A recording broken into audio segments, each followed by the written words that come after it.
অবশ্য জানতাম তুমি আমার ডাকে সাড়া দিবা।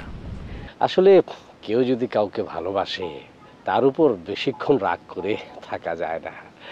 তার রাগ কোনো না কোনো সময় পানি হবেই, কারণ ভালোবাসার শক্তি অনেক।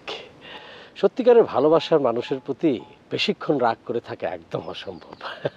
এটা হলো সত্যিকারের ভালোবাসা প্রকাশের প্রমাণ। আমি ভালোবাসা প্রমাণ করার জন্য এখন আসিনি, হ্যাঁ, আমি আমার ঘৃণা প্রমাণ করার জন্য আসছি। এটা কি ধরনের কথা বললা? যাকে সত্যি